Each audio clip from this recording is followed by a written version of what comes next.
Professora, eu tinha uma pergunta rapidinho antes de começar a gravar.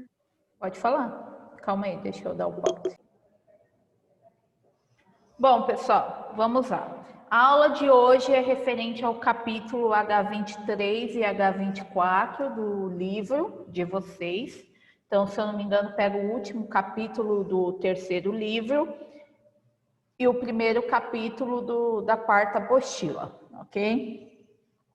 E a gente, então, vai falar um pouquinho sobre as revoltas liberais que ocorreram no século XIX.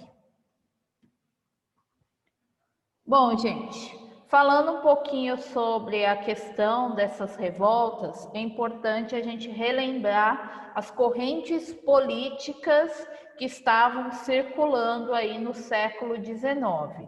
Então, a gente tem o fim do período de Napoleão, que vai dar impulso às ideias iluministas e vai começar a questionar essas monarquias absolutistas, abrindo espaço para o despotismo esclarecido. O que seria o despotismo esclarecido? É quando você tem um governante, que é um monarca, que é um rei, mas ele dá aberturas econômicas baseadas nas ideias iluministas. A gente tem também o Congresso de Viena, que ocorreu aí após a queda de Napoleão.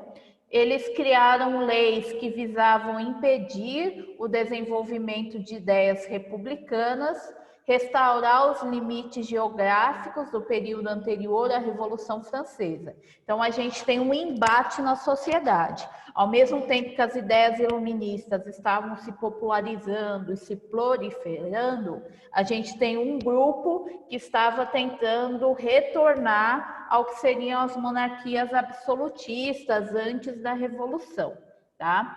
E todas essas ações que foram tomadas no Congresso de Viena pela Santa Aliança, que envolvia a Inglaterra e outros países, não conseguiu impedir a ideia de liberdade política, do liberalismo econômico das ideias iluministas. Então, o iluminismo era um momento de forte divulgação dessas ideias. E aí, com base no iluminismo, a gente tem o desenvolvimento das ideias liberais, que seria o liberalismo econômico. O liberalismo econômico eram os ideais defendidos pelos jacobinos na Revolução Francesa, que eram aqueles que eram considerados de esquerda durante a Revolução Francesa. E eles defendiam a concepção de que os direitos políticos e econômicos devem ser conquistados pela população, e eles entendiam que a economia não poderia ter de forma nenhuma intervenção do Estado e que a propriedade privada deveria ser garantida e respeitada pela lei, tá? Eles também defendiam que apenas pessoas das classes ricas, principalmente a burguesia, poderiam ser consideradas, poderiam ter participação ativa na política. Então, essas são algumas ideias do liberalismo que estava se instituindo naquele momento.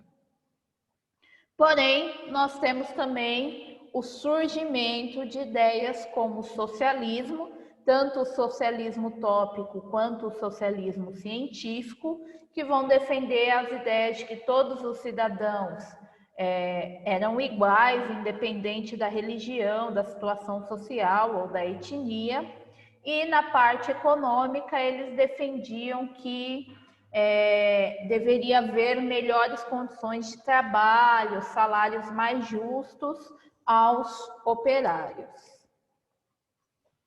Bom, e aí correndo por fora dessa questão do liberalismo e do socialismo, começa a ter também o surgimento do nacionalismo. O nacionalismo, ele defendia a ideia da unificação das nações de acordo com os costumes e dos idiomas, e eles entendiam que para uma nação se fortalecer, se consolidar, ela tinha que estar unificada de acordo com as suas semelhanças políticas e sociais. Então, ficava a segundo plano o liberalismo político e o econômico. O nacionalismo é o que vai dar base para governos totalitários, como o fascismo e o nazismo. Bom, gente, com base aí nessas correntes, no século XIX a gente vai ter diversas revoltas de cunho liberal, tá? Por quê? Porque a gente tem a ascensão dos burgueses em diversos regimes republicanos e automaticamente a aplicação do liberalismo econômico. E essa ascensão da burguesia dentro da sociedade vai dar o poder para a burguesia como uma classe social hegemônica, aquela que é considerada a maioria, que tem o poder dentro da sociedade. E dentro deste contexto, as camadas sociais mais pobres vão começar a contestar a sua falta de direito político, principalmente a questão deles não terem acesso ao voto. E em 1820 vão começar a surgir vários movimentos e revoltas.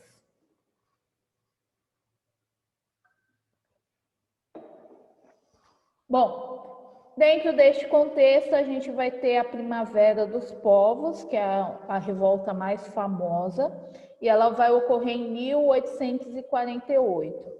A Primavera dos Povos vai reunir vários setores da sociedade, desde trabalhadores rurais e urbanos até a burguesia. O objetivo era enfrentar os regimes monárquicos, que eram vistos como os responsáveis pela crise socioeconômica da Europa. Então, a gente vai ter aí liberais, nacionalistas, socialistas, que vão começar a divulgar e defender as suas ideias. E, por conta disso, vai começar a eclodir várias revoltas em diversas nações, tá? Então, quando eu falo da questão de revoltas, eu não estou falando em um país específico. Isso vai ocorrer praticamente em toda a Europa. Essas revoltas, elas vão ter características liberais, porque vai ter a burguesia envolvida, nacionalistas, em defesa da nação, e democráticas, com a ideia de participação da população, principalmente na política. Mas elas vão defender aí a república e principalmente o interesse da burguesia. Então, embora haja trabalhadores rurais e urbanos que vão participar dessa revolta, os interesses defendidos vai ser os interesses da burguesia. Bom, gente, motivos dessas revoltas. Vai ser as críticas aos regimes monárquicos, que era defendido pela Santa Aliança, mas que a Santa Aliança não estava conseguindo controlar esse impulso da população. Nós temos o surgimento das novas concepções, que é o liberalismo, a democracia, o nacionalismo e o socialismo, que estava circulando entre a população. A gente tem a situação de crise na Europa, com recessão econômica. Muito dessa recessão se deu por conta da destruição de diversas colheitas, por conta de pragas naturais ou por secas. A gente tem também uma diminuição do consumo de produtos industrializados, por conta justamente dessa recessão, o que vai gerar desemprego para muitos operários. Então, era um quadro de crise no qual a população vai se postar contra os regimes monárquicos defendidos pela Santa Aliança. Bom, gente, e aí, nesse quadro de crise, os trabalhadores eles vão se organizar para lutar por melhores condições de vida. E aí vão ter diversas batalhas e vai ocorrer algumas vitórias dos exércitos populares, outras vitórias dos monarquistas e assim por diante.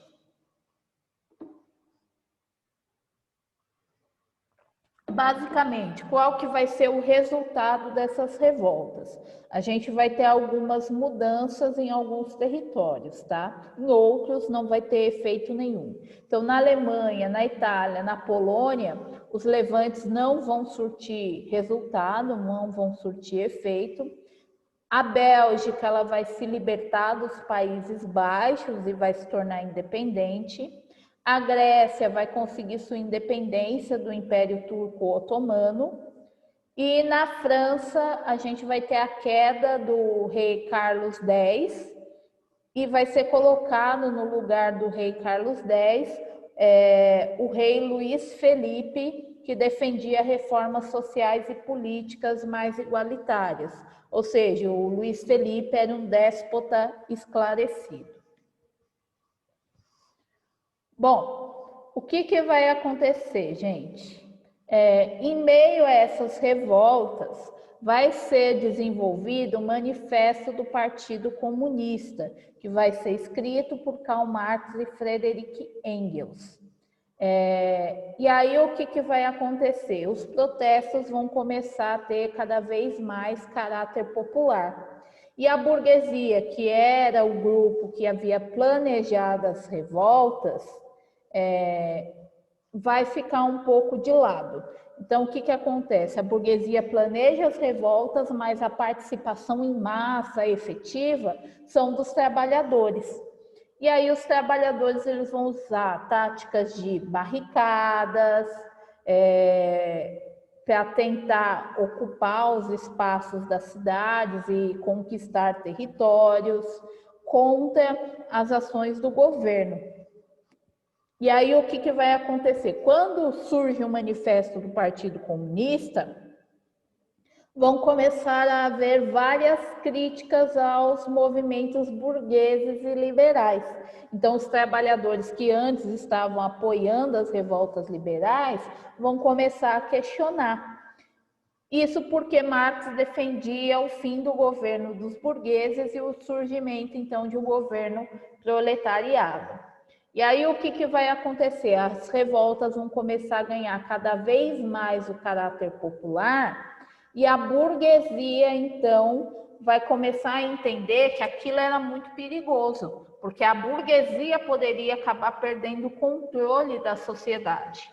E aí, então, vai chegar o fim das revoltas liberais de formas diferentes nas diversas nações. Então, no caso da França, vai ser instalada a Segunda República.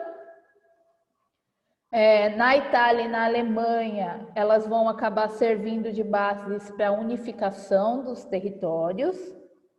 Vai surgir aí a luta de classes com o fortalecimento da classe operária e a luta contra a burguesia. E, de maneira geral, as revoltas liberais elas vão ser derrotadas nos campos de batalha, mas no campo ideológico vai acabar fortalecendo várias lutas e bandeiras diferentes por toda a Europa.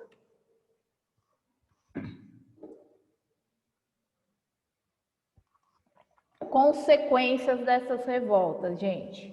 Nós temos a consolidação da classe operária como uma classe social, o fim das monarquias baseada na ideia do direito divino dos reis, a consolidação da burguesia como força sociopolítica, a liberdade civil e religiosa e judiciária como a proteção à propriedade privada, o estabelecimento dos ideais do liberalismo econômico e o surgimento daquilo que Karl Marx chamava de luta de classes. Bom, gente, e aí falando um pouquinho sobre a influência disso na Itália, a gente tem a unificação italiana em 1848 e 1870. Basicamente, durante o período da Idade Média, a Itália ela era dividida em vários territórios, frutos do interesse dos senhores feudais, e algumas dessas regiões acabaram se fortalecendo com o renascimento comercial. Então, essas regiões que eram fortes comercialmente, elas não aceitavam a unificação com as outras cidades, que era o caso da cidade de Gênova, Veneza, tá? Na Itália vai começar a surgir um forte nacionalismo influenciado pela Revolução Francesa e as revoltas liberais, e a principal reivindicação era justamente poder organizar uma nação unificada que tivesse condições de competir politicamente com as outras nações europeias, ou seja, fortalecer a Itália para que ela tivesse de fato um crescimento econômico. E aí o início do processo de unificação ele vai se dar no Congresso de Viena, com a criação da Península Itálica, e a Península Itálica então vai ser formada por várias cidades autônomas entre si, que era mais ou menos como funcionava na Grécia Antiga. Então, na região sul, a gente vai ter em destaque o Reino das Duas Sicílias, e no norte a gente vai ter Milão e Veneza. No norte a gente vai ter o Reino de Piemonte, governado pela Casa de Savoia, que vai ser importante nessa unificação. E, no caso aí, as revoltas liberais de 1848 vai ser uma tentativa de unificar a Península Itálica a partir do Reino de Piemonte. Então, é o Reino de Piemonte que começa com essa ideia de unificação. E aí nós temos o rei Vítor Emanuel II, que vai buscar se aliar às nações contrárias ao modelo do Império Austríaco, como uma forma de unificar a Itália. E aí esse projeto de unificação ele vai acabar encontrando diversas reações diferentes, porque nem todo mundo concordava com essa unificação e ainda não se tinha um sentimento nacionalista muito forte na Itália. E aí, então, nós vamos ter o momento do Risorgimento. O Risorgimento, ele é um grupo político formado pela elite financeira italiana e pela aristocracia. Seu principal líder é o Camillo Benso, e ele era um defensor da monarquia liberal, o que vai agradar muito o Vítor Emanuel II, que era o rei da Itália. E, junto com esse grupo do Risorgimento, nós vamos ter o grupo da Jovem Itália, que eram defensores das ideias republicanas, iluministas, que vão querer um governo baseado numa república constitucional. Eles eram formados por pequenos e médios comerciantes burgueses e era liderado por Giuseppe Mazzini. Bom, gente, vamos ter uma primeira fase do Risorgimento, no qual vários grupos vão lutar pela hegemonia do poder, para poder consolidar a unificação. Então, a gente vai ter os carbonários, que vão fazer parte da maçonaria, que vão organizar vários atentados terroristas para impedir esse processo. E vamos ter a disputa entre os conservadores monarquistas e os camisas vermelhas, que vão ser liderados pelo Giuseppe Garibaldi, o mesmo que participou da Revolta Farroupilha no Brasil. Uma das batalhas principais vai ser a Batalha da Crimeia, de 1853 a 56. Nessa batalha, o rei Vítor Emanuel II vai nomear como primeiro-ministro o líder de Piemonte, para tentar fazer essa unificação da Itália. Então, essa aliança em si, que vai ser a aliança de Cavour com a Inglaterra e a França na Batalha da Crimeia contra a Rússia. Então, o que vai acontecer? Nessa batalha, os italianos vão se aliar à Inglaterra e à França contra a Rússia, só que eles não vão conseguir, de fato, criar um sentimento para que houvesse a unificação do território. Mas, em contrapartida, eles vão conquistar o apoio de diversas nações e vão anexar a região da Toscana, de Parma e de Módena. A segunda fase, ela vai ser uma fase marcada por conflitos externos e pela aliança entre conservadores monarquistas e os camisas vermelhas. Então, os dois vão se unir para unificar a Itália.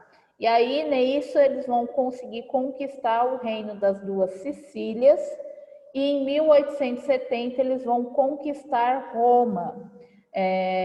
E aí essa conquista ela vai ser muito simbólica, porque ela também vai aproximar aí os italianos do que seria o papado da Igreja Católica, tá? E dessa forma, com a conquista de Roma, eles conseguem concretizar a unificação do território italiano. Porém, havia muita divergência com a Igreja Católica.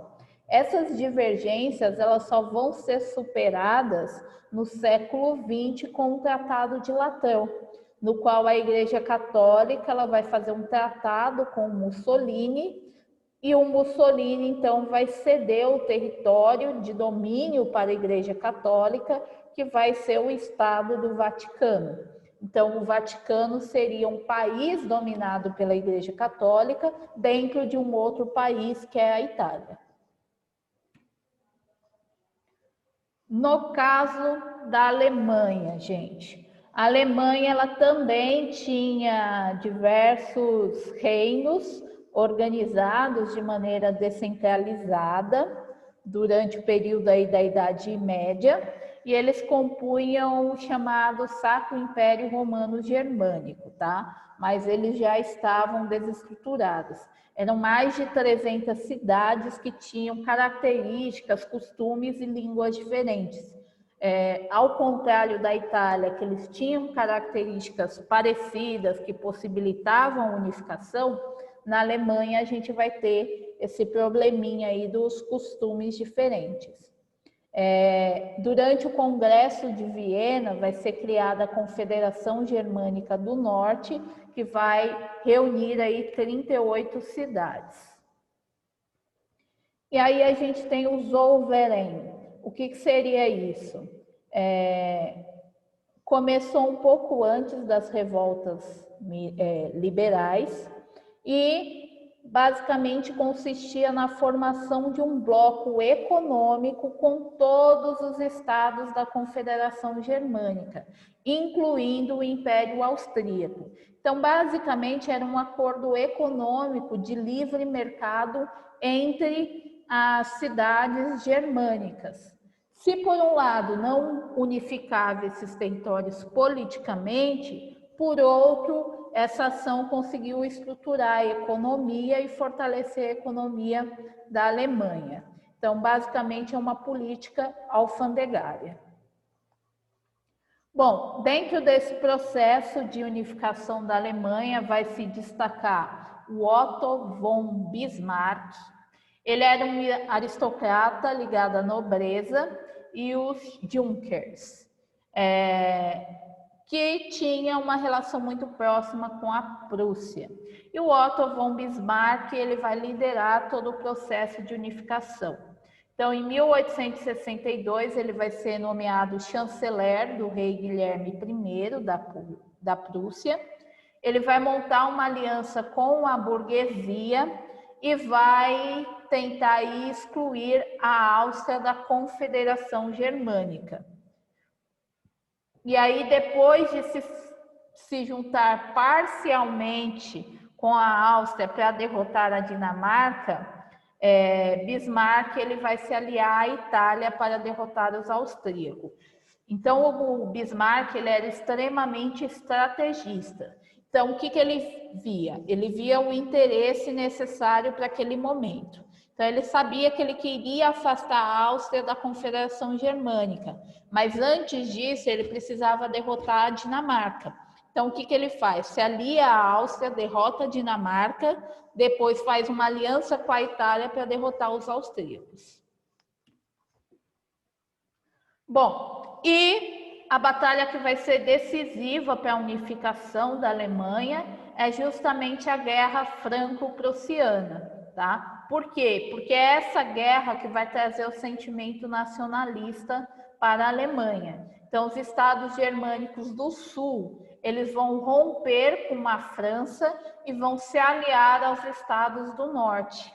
E aí a gente vai ter a Batalha de Sedan, no qual os alemães vão derrotar os franceses e os franceses vão ter que assinar o Tratado de Frankfurt, que vai reconhecer a derrota dos franceses e a formação, então, do Estado alemão. E aí, neste contexto, o rei Guilherme, ele vai ser nomeado imperador da Alemanha, ou seja, o Kaiser da Alemanha, e, ao mesmo tempo, a França ainda vai ter que ceder o território da Alsácia-Lorena para a Alemanha. Essa guerra, além de ser importante para a unificação do território alemão, ela vai ser um dos motivos que vai levar a França para a Primeira Guerra Mundial. Dúvida, gente? Medos, traumas, preocupações?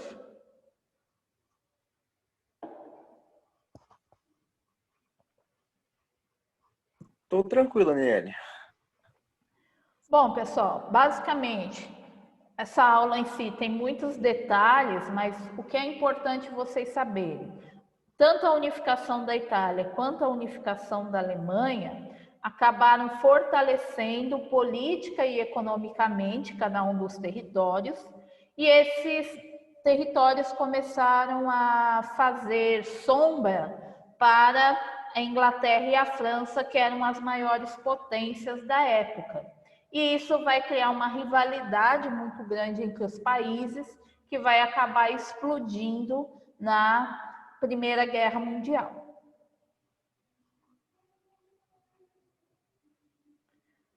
Bom, gente, dúvidas?